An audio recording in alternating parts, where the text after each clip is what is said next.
All right, we're gonna try to pull this honey here today. We think this might be Tupelo. The trees have already gone to berry. We're running a little behind, but we're gonna extract this and keep this separate from that last batch we just extracted. I swung by the other day and popped some lids, and you know, these are almost entirely deep boxes of foundation here. There's a few mediums, but mostly deeps, and it was kind of a mixed bag. Some of them had drawn it completely out. A lot of them are about 50% drawn out, some of them are empty, but I definitely think there's some honey here from what I noticed. And we dropped 96 hives here this year, so I'm hoping we get, you know, just some worth our time. Here's the other half of the yard. The landowner was really nice. I told him last year this yard did so good for us that I wanted to put in twice the colonies. So he cleared, all this was woods. He cleared all this for us just so we could put extra hives in. I really appreciate that. Definitely seeing some good populations at the entrance on most of them. Well, we won't know till we start pulling them off. We just got some new fume boards in. We had some old ones. They're just a lot of the felt and stuff is just starting to fall off. They're not working very well, so it's just time to speed things up a little bit. I'm tired of waiting. They start robbing too much. We were using this Fisher's Be Quick, which smells great. I want to say it's like an almond oil extract, but it's very slow. And I don't know if I have any here, but what I started to notice, yeah, there it is. On some of these fume boards, it was starting to leave these crystals. And I read about that online. Some people said it would fall in your honey. And I don't really know how toxic it is or anything, but it kind of made me nervous. On top of the fact, it's just very slow. We're trying honey robber right now. I just got some of this in the mail. It's butyric acid. It's the same chemical as Bigo, and I've used Bigo for years. It smells like death itself. I'm sure she'll stink for weeks, but it works super fast. So hopefully we can cut down on the robbing and just cut down on the amount of time we're out here pulling honey. So I'll just have to try this brand out. When the bees start running out of the hive like that, see them running out the entrance, they're getting all on the outside. We left that fume board on too long. Those new fume boards with that new honey robber is just pretty potent. It's a hot sunny day today too, so it's gassing off real quick. It will cause, if you leave it on too long, it will cause the hive to abscond. If you catch it pretty quick, they'll be fine. But you don't want to get too far ahead of yourself with the boards. There's another one right there. See, we're starting to try to run out of there. Got to really watch that. This is what I forgot last week when we were pulling the other Tupelo. It was one of these big blue roofing tarps. They were giving these out like candy after Hurricane Michael hit, so we still got a bunch. They're so big, you can just pull them, lay them over the honey pallet, and it keeps most of the robbers at bay. We do have those little white tarps you can get at Man Lake. These are pretty handy. They're obnoxiously expensive. They're going for like 65 bucks a pop, which is insane. But I like them because they hold the pallet together so the boxes don't shift, especially when you got deep boxes of foundation. These tarps, the elastic is designed just to go around a full pallet and a bee boxes. So for that, it's pretty nice, but it doesn't stop the robbers from getting in because obviously the boxes will have cracks or holes, especially my old stuff. So I throw this on as a double layer, and it works really well for keeping the robbers out. I've also noticed it keeps the honey pretty warm, so it'll sling out of our extractor faster, and it tends to process better too through our wax separator, because the wax separator technically is supposed to have a heat exchange system that heats it up to like 90+ degrees, I think. So it spins faster. I didn't want to spend that kind of money because it was extremely expensive. But I found just leaving it on the tarp and getting it warm, and we're in Florida. 90 degrees is a pretty common temp during honey season, so it's worked pretty well. We were about to pull this box, and you can see we've got a nice new metal queen excluder. And you can see right there, you got a nice giant patch cat brood. So queen clearly has gotten through here. So it doesn't always work. I'm just going to pull the excluder off this one, and we're going to leave it. So this one will just be I guess a hive and a half with a deep. I don't know. We'll come back and have to split it, and it happens sometimes. I'm just glad we caught it here and not in the honey house.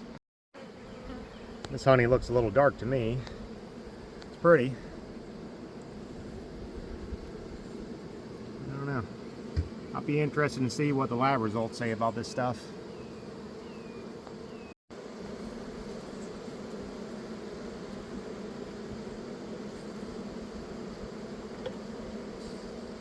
This whole box got drawn out and capped. That was old foundation. This was old foundation too. We scraped it, had a bunch of old wax moths, comb on it and stuff. Bees picked it up real nice. All right, got a good sized pallet off this half of the yard. This is just like last week. You know, one half of the yard we didn't get that much. Got a little upset about it. Next half of the yard we pulled double. And exact same thing over here. They're not all full, but it's enough for us to, you know, enough worth just pulling the box to extract it. I find that we get about at least 155 gallon of barrel of honey per honey pallet. If the boxes are all full and totally capped off, sometimes we can get 2 barrels, but that's always optimistic. So like I would say here, we're going to get about a barrel, and there's about a half pallet over there. So maybe a barrel and a half today. That'd be my guess. Certainly we'll get one really nice solid barrel, and as long as we get 1 barrel per yard, I'm pretty happy. If we can get 2 barrels per yard, I'm very happy. Well, this was potential Tupelo yard number 3. I just popped every single lid out here, and almost 100% total bust. They're all D boxes of foundation. They're no better or worse than the ones that we just finished pulling earlier this afternoon. I ran out here just to check, and there's pretty much nothing out here at all. I counted, if I combined all the frames that I could find, there's maybe 7 deep boxes, I would say, that are more or less ready to go.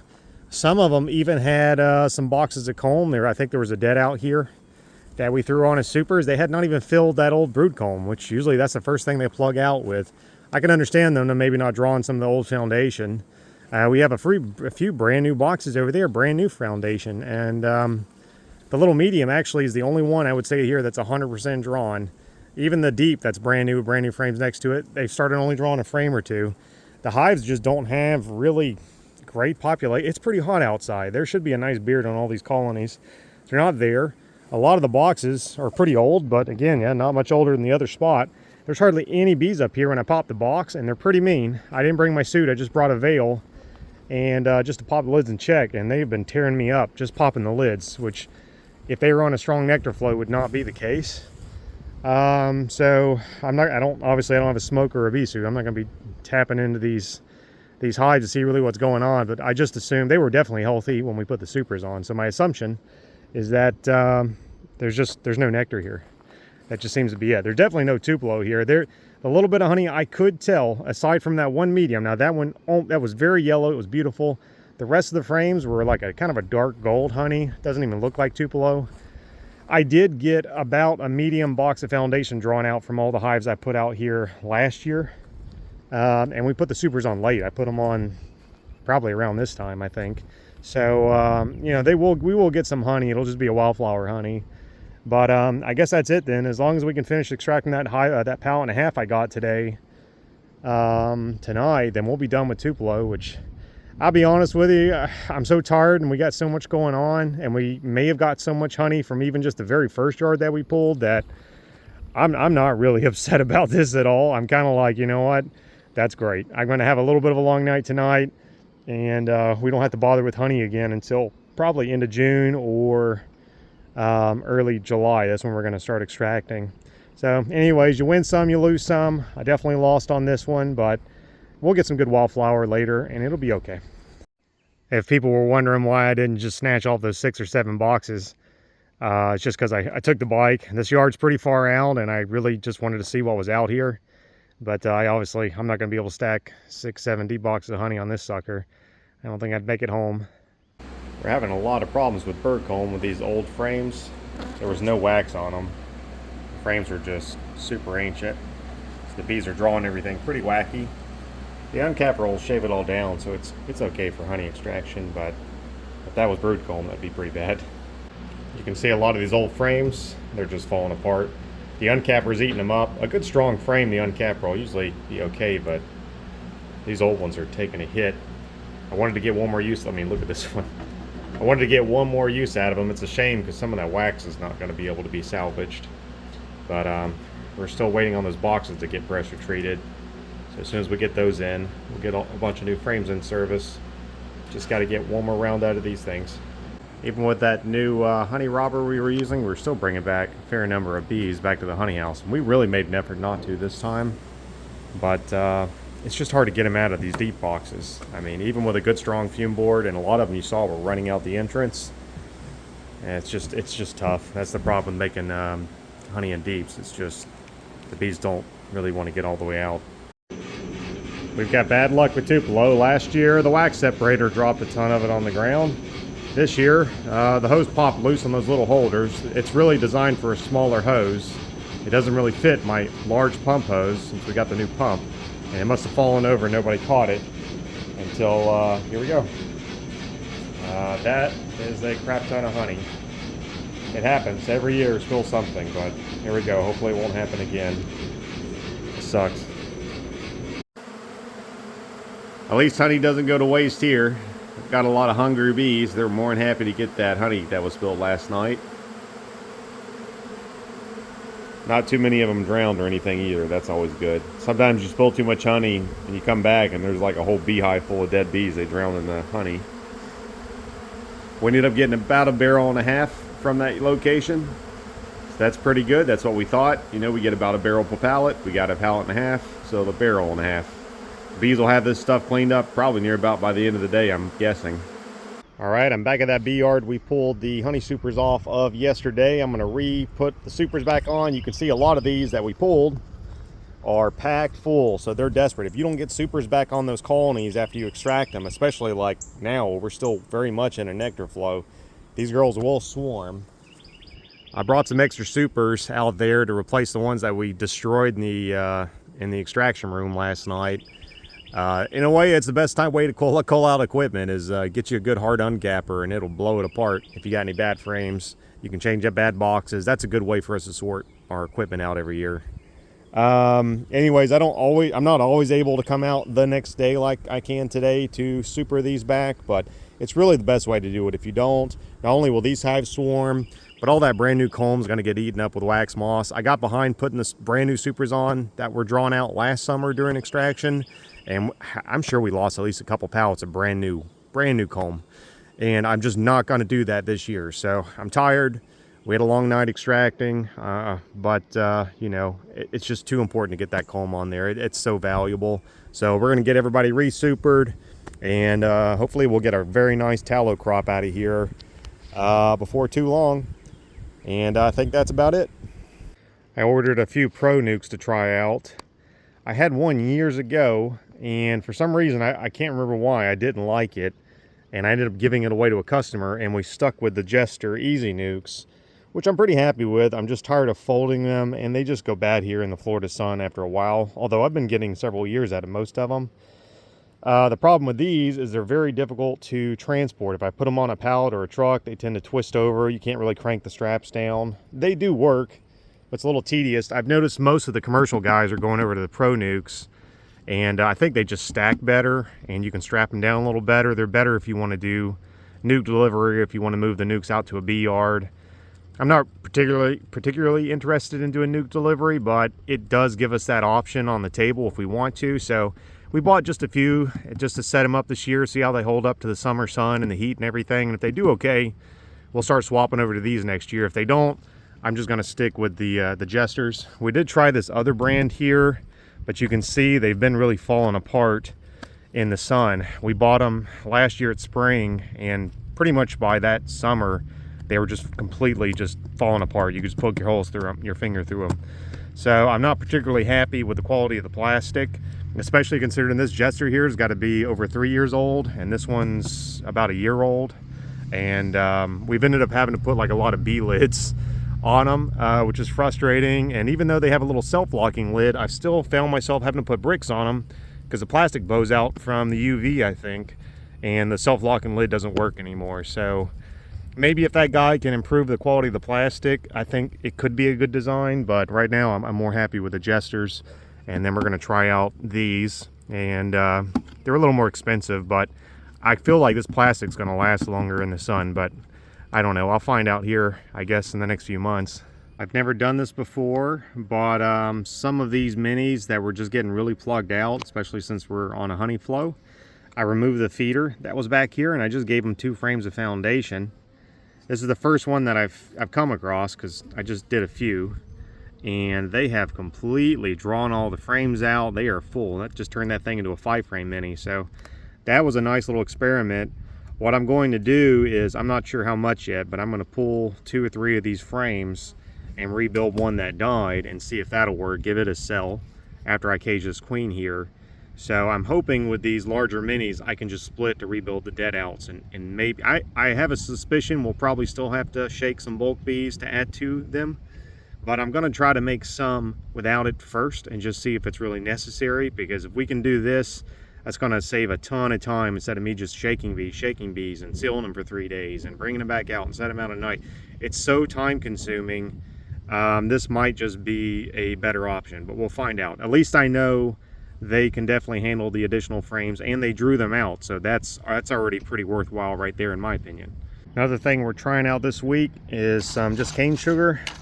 Mix just a little water with it to kind of clump it up some, and I'm just filling up their feeders instead of the corn syrup. We're almost out of corn syrup, so we're trying to find another solution, and they drown so much in it.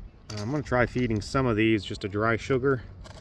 Not really sure how much to give them or anything, but the ones I went back and checked on, the bees are definitely eating it, and another beekeeper said this is how they do it, and it lasts a lot longer than the liquid feed.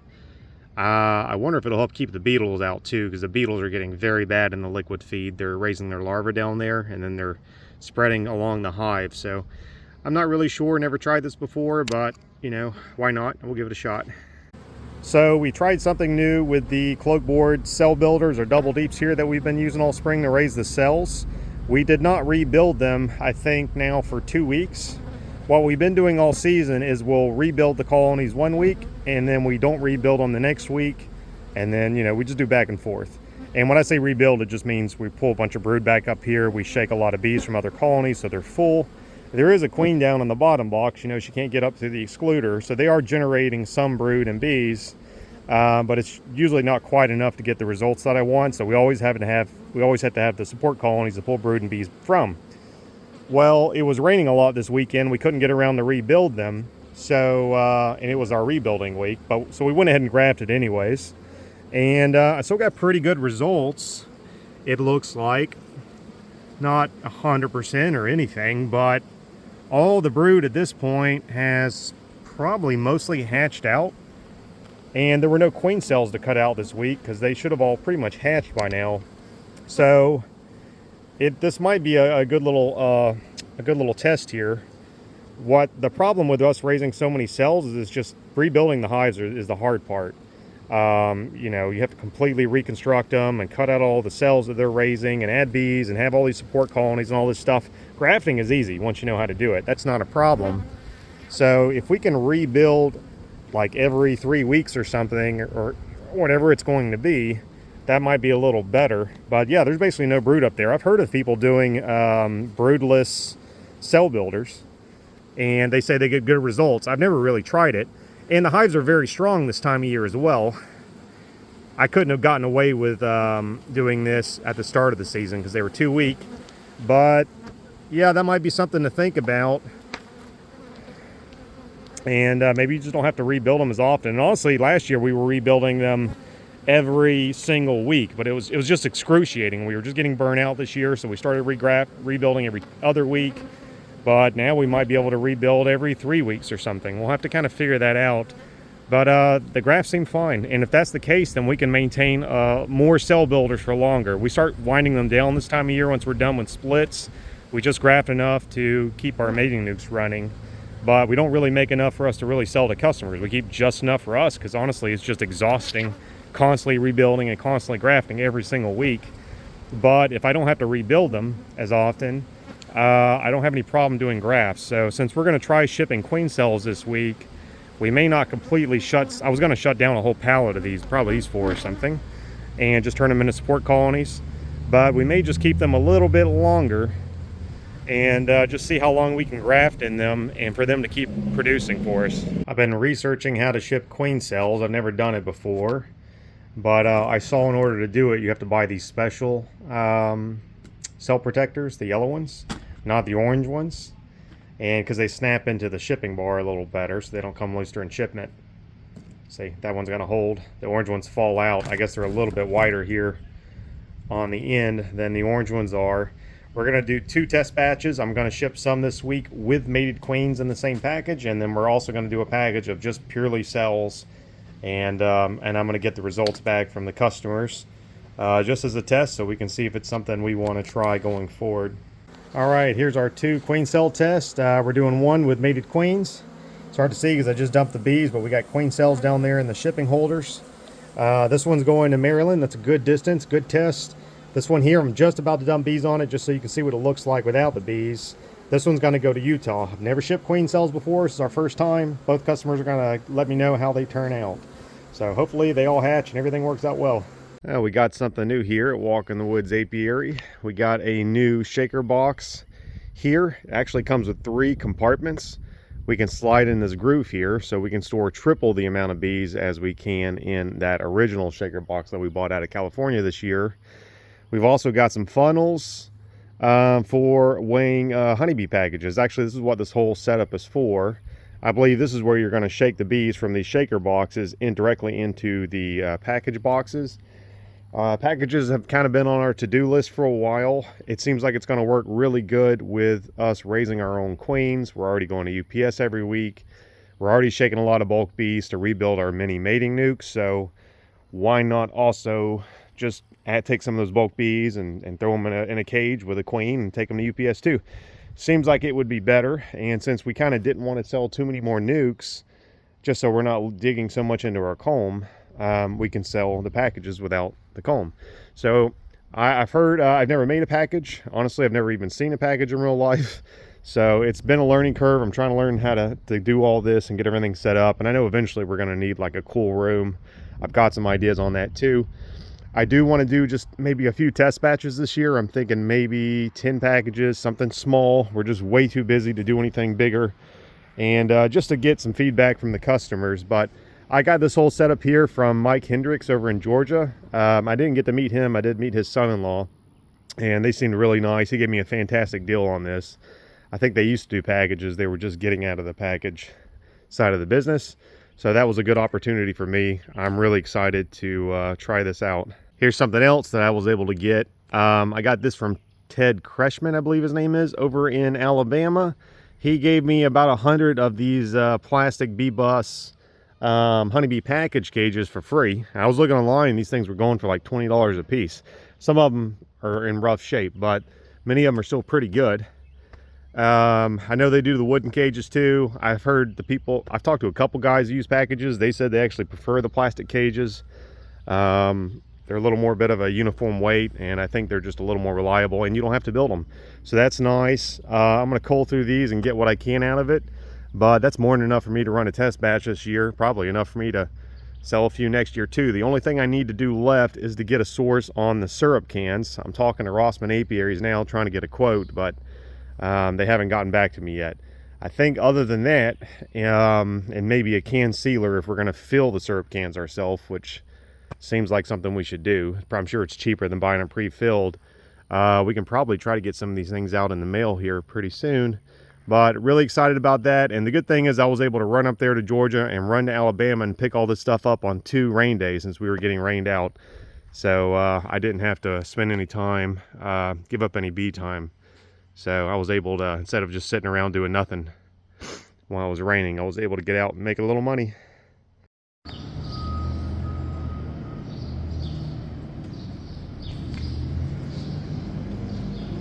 Oh, wow.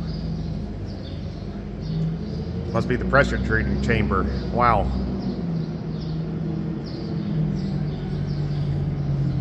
That's fresh. All right, that should be 700 plus deep boxes, pressure treated, ready to go. Took about 4 weeks to get everything ready because they were pretty backed up, and I guess it's hard to get parts, they said, for their pump with all the tariffs and everything going on. I guess it's made in China. So I was hoping to get them in 2 weeks. Took 4 weeks, but that's okay. All said and done, it was about a little over $1,300 to get everything pressure treated. And when you look up the price of copper naphthenate and linseed oil, mineral spirits, if you want to dip all this yourself, it is way, way, way more expensive than that. Plus, I don't have the time and labor in it. So very glad we did get them done. We're going to get these things assembled, going to get those new frames on, and hopefully catch a little bit of this Chinese tallow flow before it's over.